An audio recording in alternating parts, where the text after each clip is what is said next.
Hello and welcome to In the Ethical Arena, the podcast and video series providing candid conversations with local public officials about the leadership, responsibility, and commitment linked to service for communities across South Florida. My name is Dr. Tony Anderno, and I am the Executive Director for the St. Thomas University Institute for Ethical Leadership. We are so proud to welcome you. Our host is Don Slesnick, an individual who continues to practice leadership and shape change with the people of South Florida after serving as the mayor of Coral Gables for 10 years. This episode, our podcast and video library, and the amazing perspectives our guests will be sharing create value for aspiring public leaders and those seeking to serve their fellow citizens to lead change for our world. And now, without further ado, I present Don Slesnick.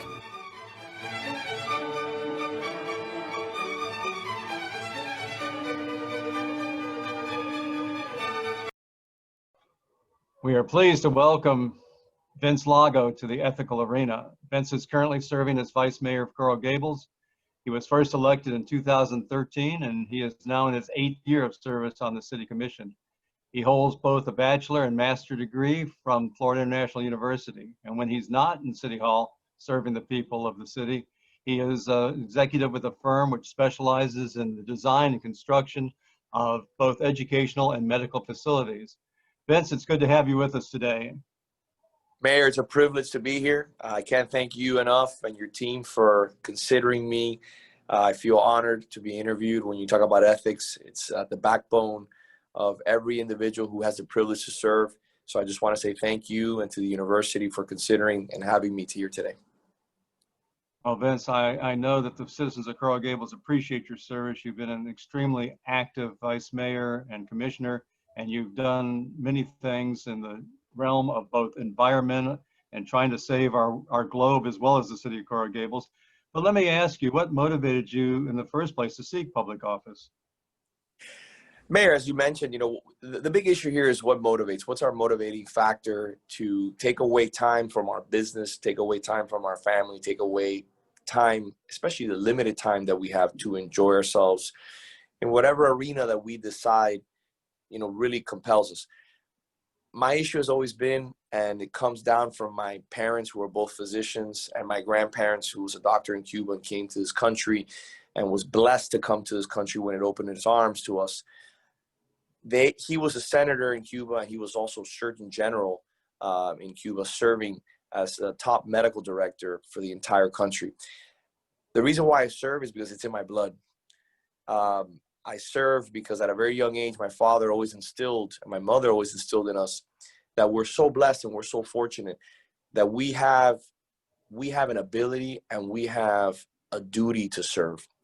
I didn't have the privilege, and I regret when I tell people I don't have many regrets, but I have one big regret, and that is that I never served this country in the armed forces like many people like yourself did.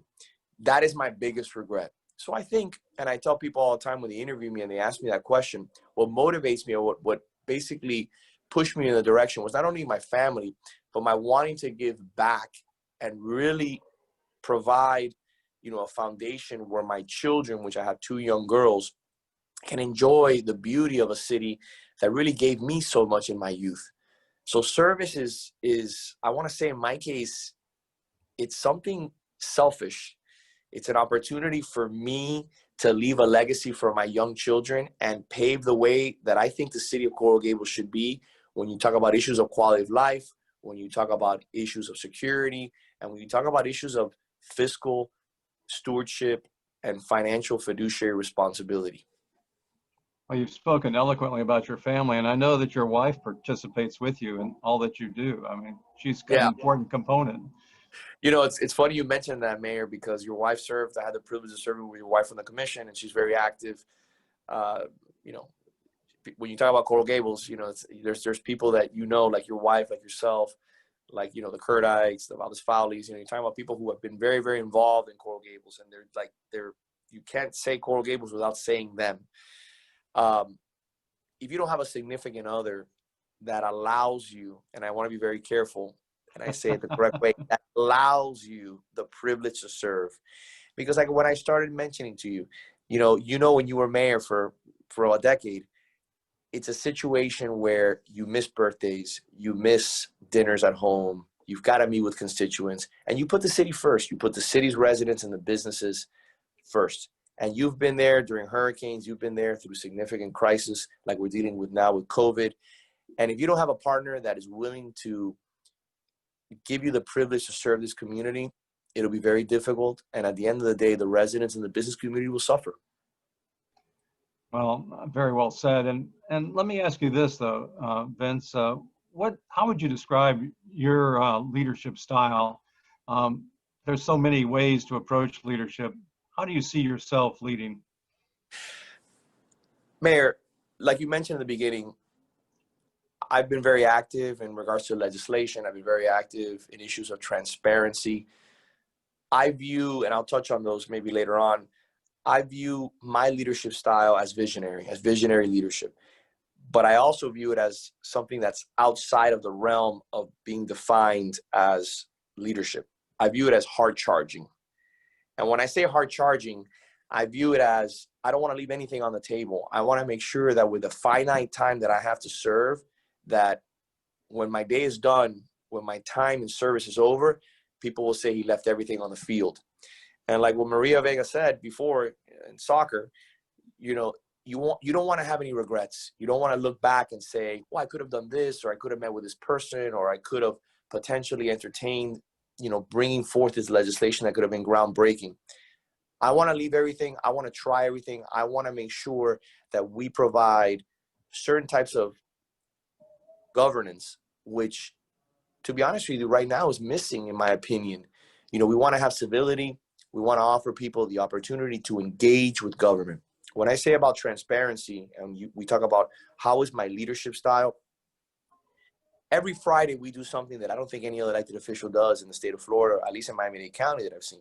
We've been doing for the last 6 or 7 years, open door Fridays.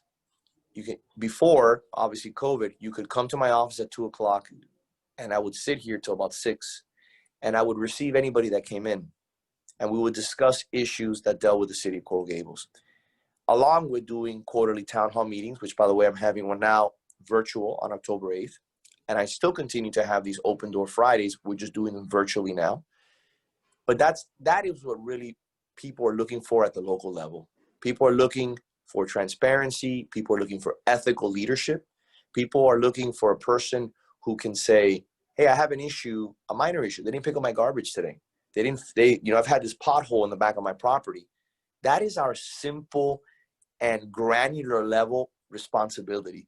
I don't want to make it too complex. Do we go after and do we chase significant legislation that could be groundbreaking on fronts of sustainability, on issues of trying to achieve high deposits or high reserves? Those are all great things and very important things that I've entertained and accomplished during my tenure here as a leader, as an elected official. But at the end of the day, we can't lose focus that we need to be transparent, we need to be upfront, and we need to handle the simple issues which affect quality of life on a day-to-day basis for our residents in the city of Coral Gables. And I'm assuming that you found that your style has been effective, that over the 8 years that you've been in office, that it's worked. You know, it's interesting you say that, Mayor, because what I do, and, you know, sometimes, you know, I don't want to say staff, I think staff appreciates it, especially a lot of the staff members that live in the city of Coral Gables. When a resident writes me an email or calls me or sends me a text message, my immediate approach, which has, again, has paid me significant dividends, is to immediately contact staff, schedule a meeting with a resident or the business owner on site, or address the issue in preparation of a much larger issue. That to me has paid significant dividends, and I've seen it because the residents appreciate it. I've seen the residents who, again, at the end of the day, as you're aware, when you're a mayor, you have to face them every 2 years. We got to go before the constituency every 4 years as commissioners, and they're the ultimate arbiters in regards to whether you did a good job or you didn't do a good job. You can't hide from that test. And to be honest with you, Mayor, that's my biggest fear. My biggest fear is going before the people who put me in this position and having someone tell me, listen, you didn't deliver for me. You didn't do a good job. You failed. I don't have a problem with failure, and I don't have a problem with not achieving a goal once in a while. But I want to make sure that I did everything in my power to ensure that we at least tried. And that is critical. That's very important and very well said. Well, let me ask you this. I mean, especially in this day and age, there's so much confusion, if you will, in public service and politics and so forth as to ethical issues and what ethical concerns are. Um, in your life at City Hall, have you faced ethical challenges? Have you faced things that have made you question what to do next? And how did you go forward? Mary, that's a great question, especially when you're talking about young professionals that are really embarking in their future, and they're really considering maybe potentially getting engaging in government or running for public office. Ethics is at the core of who we are, not only as elected officials, but as, husband and wives, as sons, as daughters, as friends.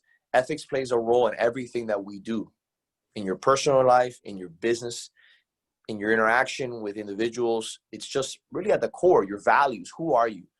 So, I've always lived by an adage that if you have to think twice about whether something is ethical, there is a good chance that it's not.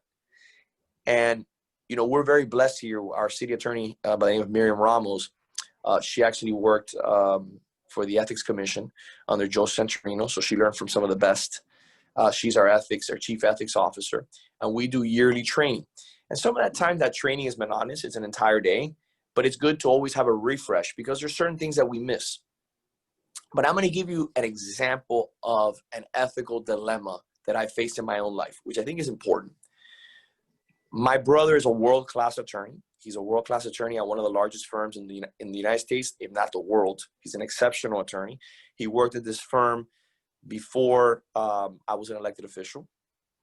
And his main scope, like my father is a gastroenterologist as a doctor, his main scope or his main kind of avenue as an attorney is in the land use realm. As many of your students probably know what about land use is. It deals with the interaction of government. It deals with taking a property and dealing with a developer and basically entitling that property to build maybe something different, to get an upzoning. But you have to deal hand in hand with government. And at the end, you have to deal with the commission for approvals or denial. So when I got elected, my brother's firm is one of the biggest players or one of the biggest representatives in Miami-Dade County, if not the biggest in regards to land use matters for developers. I went directly to the city attorney and I said, listen, I don't want there to be any perception that my brother, who has done business in the city of Coral Gables before I was elected, comes before me in the commission. So I asked for an interpretation from our city attorney, along with from the Ethics Commission in Miami-Dade County. Both those interpretations came back stating that my brother could practice law before the City of Coral Gables Commission, which I'm honored to serve on, as long as he was representing a client on behalf of his law firm. As long as it wasn't a personal matter, then I would have to recuse myself. At that point, I had to make a very tough decision. Knowing that he could serve, knowing that he could represent a client before me, and that it wasn't an ethical issue, I decided to do two things.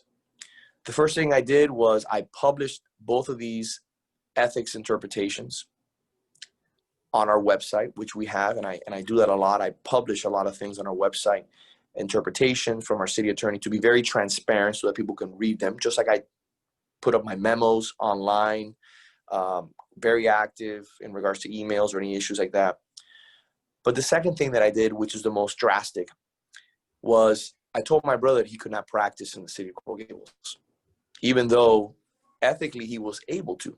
But I wanted to take that one step further to really ensure that the public trust in me was not compromised at any moment, that there wasn't any moment where someone could interpret the fact that if I vote in favor of a project that I think is a good project, that my brother is representing the city, is representing that developer, that maybe there's some sort of nepotism or maybe there's some sort of favoritism.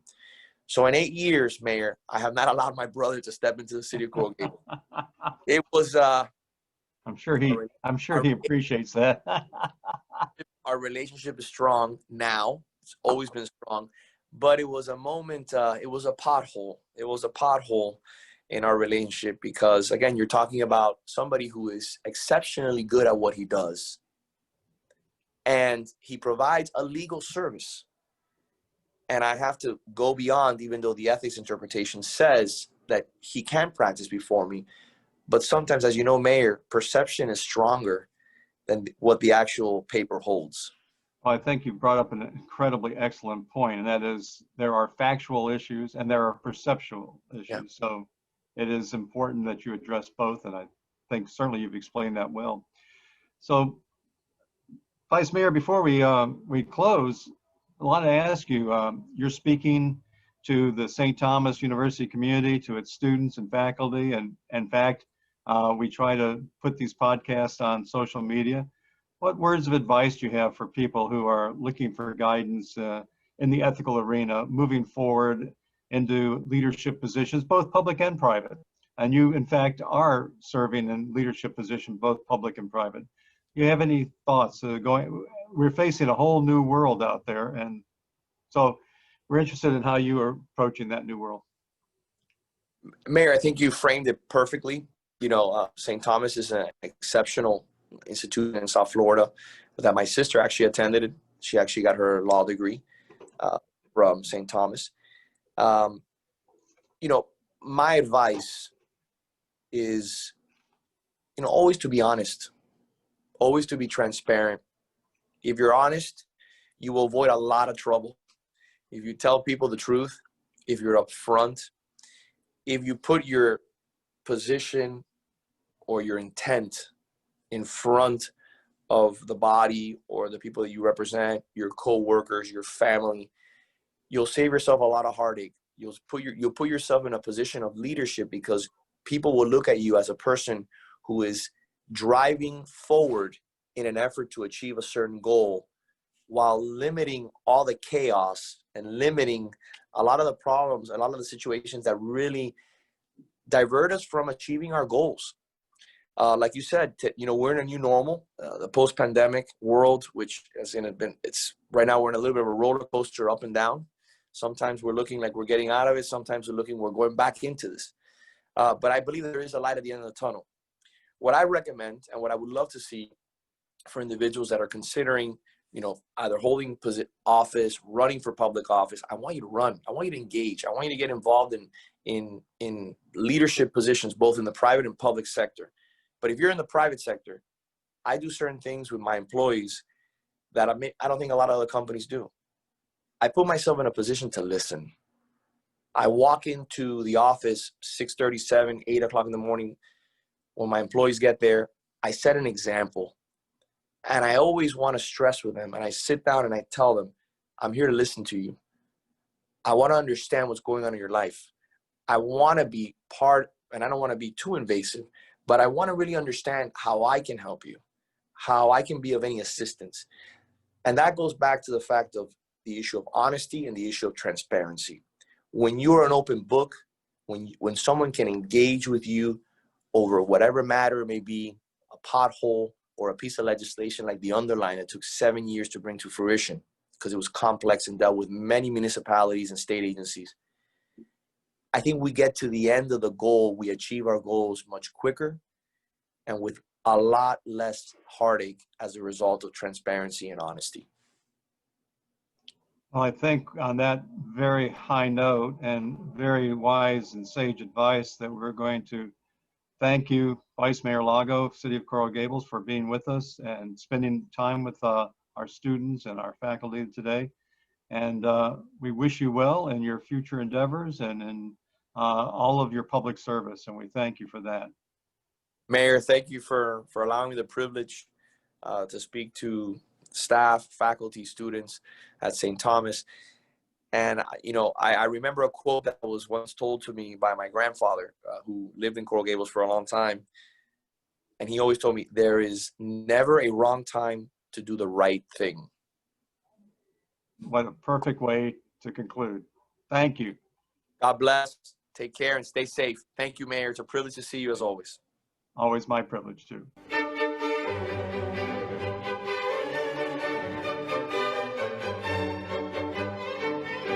Well, from us here in the Ethical Arena, that's a wrap. Another episode in the books. We hope that you've enjoyed this episode, and we want to thank the Vice Mayor for his time, perspectives, and leadership.